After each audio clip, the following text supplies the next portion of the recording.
नमस्कार विद्यार्थी मित्रांनो, मी संतोष बोड्डेवर आपलं स्वागत करीत आहे विद्या कोचिंग क्लासेसमध्ये. तर आज आपण इंग्लिशचा सरावची प्रॅक्टिस करू. फक्त पेपर मी दाखवणार आहे आणि लाईव्ह रात्री येणार आहे.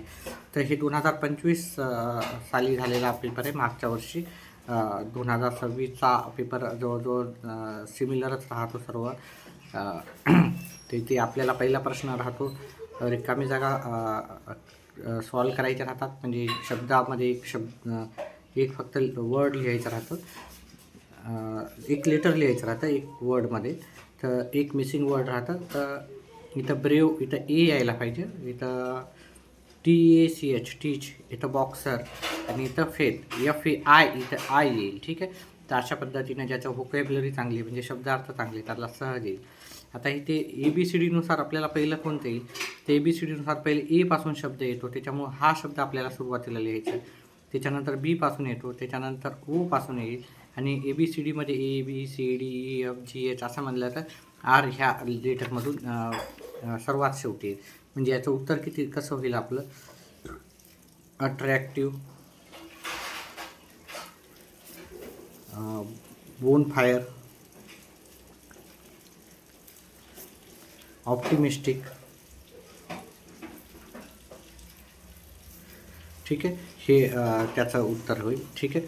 त्याचप्रमाणे आता जर इथे जर तुम्ही पाहिलं, पॉटर, पॅटर, पॉकेट आणि पीपल, इथं सर्व शब्द पी पासूनच तयार आहे, पण PA सर्वात आधी येतो. ठीक आहे. PA सर्वात आधी येते. तर मग आपण इथे लिहू पॅटर. त्याच्यानंतर PE येईल, PE पासून POPLE. ठीक आहे. आता इथं PO, इथं पण PO आहे, मग POT येईल का POC येईल, तर POC येते, पॉकेट. आणि त्याच्यानंतर पॉटर. हे अशा पद्धतीने आपल्याला उत्तर करायचे होते. त्याच्यानंतर आपल्याला इथे विरामचिन्ह द्यायचं होतं. तर इथं द बर्ड रिप्लायज आहे ना, इथं डबल इन्व्हर्टेड कॉमा जाईल वरी, आणि इथे फुल स्टॉप येईल. ठीक आहे. त्याच्यानंतर हाऊ डॅट सेड नथू, म्हणजे इथे काय येणार, हाऊ पहिला कॅपिटलमध्ये, हाऊस डॅट. ठीक आहे. सेड नाथू. ठीक आहे नाही, फुल स्टॉप. तर अशा पद्धतीने करायचं होतं. याच्यानंतर आपल्याला शब्द तयार करायचे होते. ह्या लेटरचा वापर करून आता इथं आपण रेन तयार करू शकतो. मिनिमम किती शब्द करायचे, 3 लेटर्स, मिनिमम 3 लेटर्स पाहिजे, 4 शब्द करायचे. इथं रेन तयार होते, वॉटर तयार होते, EAT ईट तयार होते, NET नेट तयार होते, RENT रेंट तयार होते, EAT ईट झालं तर एट तयार होते, टी तयार होते. तर अशा पद्धतीने भरपूर असे शब्द तयार, प्रॅक्टिस जर असेल, याची प्रॅक्टिस आपण घेणारच आहोत. त्याच्यानंतर आपल्याला एक शब्द दिला जातो, त्याच्या रिलेटेड शब्द लिहायचे राहतात. गार्डन हा शब्द दिला, nice garden, super garden, city garden, famous garden, colourful garden, green garden, beautiful garden, big garden, small garden. आता भरपूर तुम्ही वेगवेगळ्या पद्धतीने लिहू शकतात. आणि ते कसं लिहायचं काय नाही त्याची आपण नक्कीच प्रॅक्टिस करून दररोजच्या दररोज लाईव्ह क्लास रात्री आपला होत राहणार. ठीक आहे. 7च्या आसपास आपला लाईव्ह क्लास येईल, 7-7:30ला लाईव्ह येत जाणार. टायगर पहा, इथे आपल्याला नाऊन विचारले, लास्टचा आर आहे, आर पासून रॅट तयार होतो. पहा, नाऊन विचारले की काय विचारले त्याच्यावर डिपेंड राहते. रॅट, लास्टला टी आहे, टी पासून जे शब्द तयार होतील ते असं आपल्याला लिहित जायचे. याची सर्वांची प्रॅक्टिस घेऊत आपण. इथं मिनिंगफुल सेंटेन्स आपल्याला तयार करायचं. पहा, ज्याची इंग्लिश चांगली आहे त्यालाच हा बनवता येईल. म्हणजे ॲटलिस्ट इंग्लिश त्याला वाचता लिहिता यावं, एवढं जरी असलं तरी त्याला हे उत्तर करता येतात. तर इथं instead of, Mahesh played instead of Ganesh असं आहे की नाही. I solve question number 5 instead of question number 4, असं तुम्ही वेगवेगळ्या पद्धतीनं लिहू शकता. त्याच्यानंतर सफिक्स आणि प्रिफिक्स काय राहते, एक तर याच्या आधी शब्द लावा, नाही तर नंतर. म्हणजे एक तर आधी लावायचा, ज्याला मोठं करायचं, एक तर मागून करायचं नाही तर पुढून, म्हणजे मधात काही चेंज न करता. पॉसिबलचं इम्पॉसिबल होते किंवा पॉसिबिलिटी होता. अपॉइंटचं डिसअपॉइंट होते किंवा अपॉइंटमेंट होतं. म्हणजे आता आपण एक मागं शब्द लिहू शकतो, नाही तर पुढे लावू शकतो आणि आपण हे काय करू शकतो, सॉल्व करू शकतो. अशा पद्धतीने सॉल्व करायचं राहतं. त्याच्यानंतर आपल्याला काय राहते पहा, ऑरमध्ये जर तुम्ही व्यवस्थित केलं तर ऑरमधलं करायची काही गरज पडणारच नाही. व्यवस्थित मी सर्व प्रॅक्टिस घेणारच आहे, पण त्याच्यासाठी तुम्हाला व्हिडिओला लाईक आणि चॅनलला सबस्क्राईब करायचं. हा मागचा 2025ला आला. अशाच प्रकारे ह्यावेळेस आपण पेपर सोपा राहणार आहे.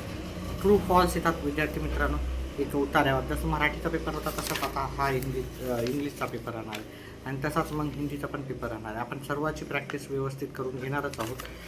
तर त्याच्यानंतर हे आपला पेपर राहणार आहे. ठीक आहे.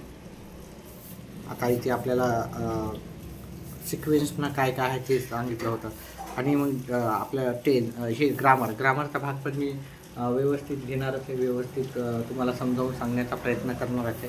तर ग्रामरच्या भागासाठी पण तुम्ही काय करायचं, लाईव्ह क्लासला नक्कीच यायचं. कारण 1-2 सेंटेन्स सांगितलं तर तुमचं ग्रामरचा भाग पक्का होणार नाही. त्याच्यामुळे ग्रामर तुम्हाला व्यवस्थित करण्यासाठी लाईव्ह क्लासमध्ये नक्की या. त्याच्यानंतर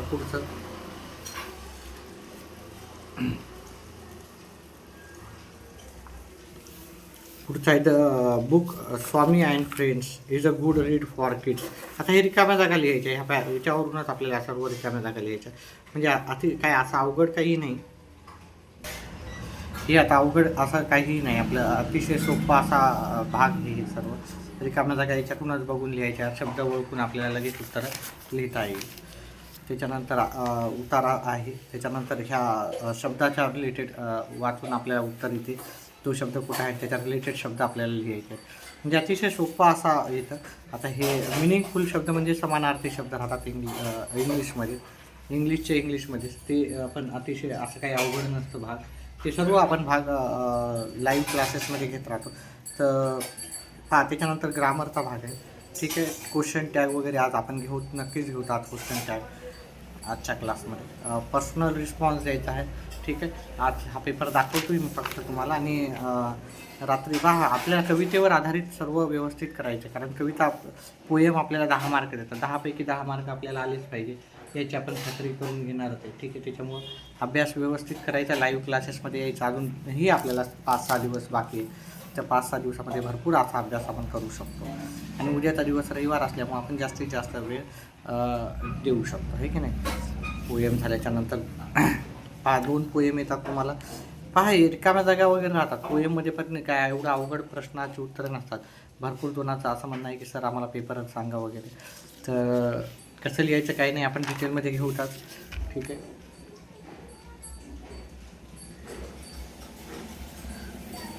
त्याच्यानंतर दुसरी पोएम आहे. आता ही आपल्याला ॲप्रिशिएशन लिहायला लागतं. टायटल काय आहे, नेम ऑफ द पोएट काय आहे. ठीक आहे. इथं सोपंच आहे. रायमिंग सीमा आपण हे पाठच करून ठेवायचे. तर आपण पाठच करायचे. फिगर ऑफ स्पीच पण आपण पाठ करून ठेवायचे आणि सेंट्रल आयडिया पण मी तुम्हाला देणार. 8च कविता आहे. 8 कवितेचं आपल्याला सर्व पाठ असायलाच हवं. ठीक आहे. त्या पद्धतीने सर्व करायचं. त्याच्यानंतर आपल्याला अनसीन पॅसेज असतो, म्हणजे पुस्तकाच्या बाहेरचा पॅसेज असतो. त्याच्यावर पण रिकाम्या जागा बऱ्याचपैकी आहेत पहा. आणि काय अवघड असा नसतो. इथं पण जर पाहिलं इथं आपल्याला पूर्ण करायचं आहे जी इन्फॉर्मेशन दिली त्यानुसार. त्याच्यानंतर आपल्याला वृद्धार्थी शब्द असे विचारलेले आहेत. ठीक आहे. म्हणजे काय असा अवघड पेपर काही नाही. त्याच्यानंतर पहा इथं डू आय डायरेक्टर म्हणजे इथे ग्रामरचा भाग आलेला आहे. ठीक आहे. त्याच्यानंतर राईट फॉर बेनिफिट ऑफ डान्सिंगचे काय तुमच्या पर्सनल रिस्पॉन्स आहे. तुम्हाला काय काय बेनिफिट वाटतात ते आपण तुम्ही लिहू शकता इथे. त्याच्यानंतर आपल्याला इथे समरी वगैरे विचारलेलं होतं. त्याच्यानंतर आपल्याला हे रायटिंग स्किल वगैरे होता भाग.